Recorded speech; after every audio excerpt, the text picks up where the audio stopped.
ده البسيط. اما المستمر هنعبر عليه ان هو ايه؟ سهل. خلاص؟ عندك في الماضي التام بيقول لك ايه؟ بيقول لك حدثين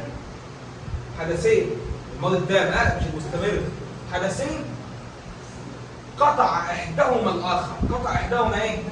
يعني ايه قطع احداهما الاخر؟ يعني انت عندك حدث كان مستمر واذا قطعه حدث بسيط. صح؟ صح. زي ايه مثلا؟ زي ايه مثلا؟ هيقول لك مثلا ان انا كنت باكل. خلاص؟ وقت ما التليفون رن كنت باكل التليفون ايه؟ رن. حصل ايه بقى للحدث اللي انا بعمله مستمر؟ قطع. هو ايه اللي وقف اكلي؟ التليفون اللي رن. صح؟ مظبوط. كمان ده في حاله ان هو كان في تام بعدها بسيط. خلاص؟ ده الحدث الاقدم، ده اللي طويل الاجل. بعد كده هيجي الحدث اللي بعده اللي هو القصير اللي هو البسيط اللي قطع. تمام؟ انا بقى عايز اعمل ايه؟ انا عايز اعمل حدثين بيحصلوا في نفس التوقيت. اسمع تاني، حدثين بيحصلوا في نفس التوقيت بس من غير ما حد فيهم يقطع التاني. تاني عايز حدثين بيحصلوا في نفس التوقيت من غير ما في واحد فيهم يقطع. واحد بياكل المستر والتاني بيتفرج على التلفزيون في نفس الوقت. ايوه صح. ده معناه ايه؟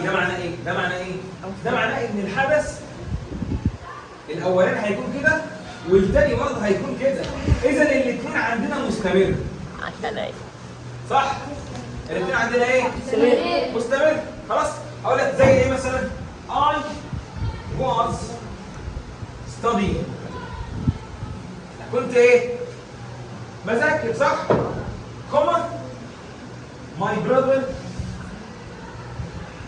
was eating مثلا. ماشي. ده بقى سواء بقى يحصل دي او كده. ايه اللي حصل هنا؟ ان انا كنت بذاكر صح؟ واخويا كان بياكل. هل مذاكرته قطعتني؟ هل اكله قطعني؟ هل مذاكرتي قطعت اكله؟ لا. اذا الحدثين مستمرين. حدثين ايه؟ مستمرين. محدش فيهم قطع التاني.